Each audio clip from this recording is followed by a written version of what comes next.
আসসালামু আলাইকুম। দেখেন, মানুষের কিছু আনন্দের জন্য মানুষের জীবনে কত ভয়াবহ বিপদ নেমে আসতে পারে। আসলে আমরা যারা কিছুক্ষণ আনন্দ করার জন্য এই আগুন আতশবাজি এভাবে ফুটাই, আমরা বুঝি না যে এরপরে খুশির পরে কিন্তু দুঃখ নেমে আসতে পারে।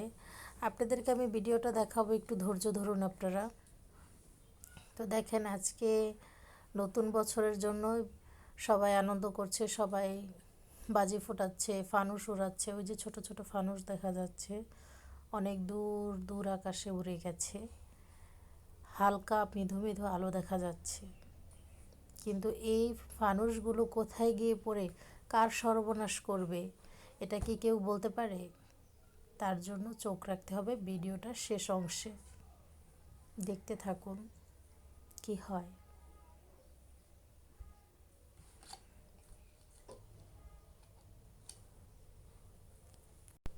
আমাদের দেশের সরকারের উচিত এগুলো বন্ধ করে দেওয়া, কারণ সরকার সে ভালো করেই জানে যে এভাবে ফানুস উড়ালে, এভাবে বাজি ফোটালে অনেক বস্তি আছে, অনেক বাড়ি ঘর আছে ঢাকা শহরে, যেটাতে আগুন লেগে তারা অনেক ভয়াবহ ক্ষতি হয়, হাজার হাজার কারেন্টের তার জ্বলে যায়, অনেক সমস্যা হয়। সরকার কি এটা দেখে না? এটা এই জিনিসটা কি বন্ধ করে দিতে পারে না এভাবে, যে এটা একদম নিষেধ করে দিতে পারে না? আসলে কি সরকার দেখে না? আমি বুঝি না, কিছু বলার নেই আসলে আমার।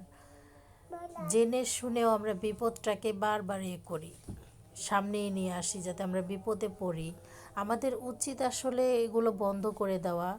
ক্ষণিকের নিজেদের আনন্দের জন্য মানুষের যে কত বড় ক্ষতি করি আমরা, সেটা আসলে বলে বোঝানো যাবে না।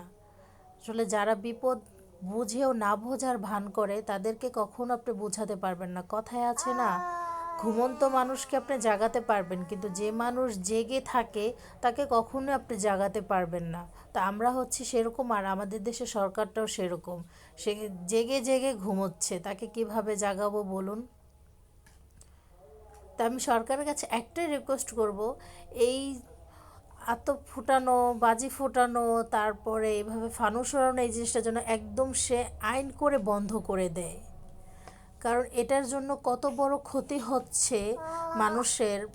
বাংলাদেশে প্রচুর ক্ষতি হয়, প্রচুর। কারণ যারা ফুটপাতে ঘুমায়, তারপরে যাদের ছোটোখাটো বাড়ি আছে, তারপরে আপনার ধরেন বস্তি বাড়িগুলো যেগুলো, এই সবে প্রচুর ক্ষতি হয় এবং কারেন্টেরও খুব ক্ষতি হয়। আর এই দেখেন ক্ষতির ফলাফল আমি নিজ চোখে আপনাদেরকে দেখাচ্ছি, ভিডিওটা জুম করে। এই দেখেন, এখানে আগুন লেগে গেছে। এই যে সেই আগুনটা পড়ে এখানে এসেছিল। তো আগুনটা আমি সকালে গিয়ে করতে পারিনি, আমার যেতে যেতে সকাল হয়ে গেছে, রাত্রে শেষ রাতের দিকে আগুনটা লেগেছে। এই দেখেন কি অবস্থা। সবাই একটু দোয়া করবেন প্লিজ।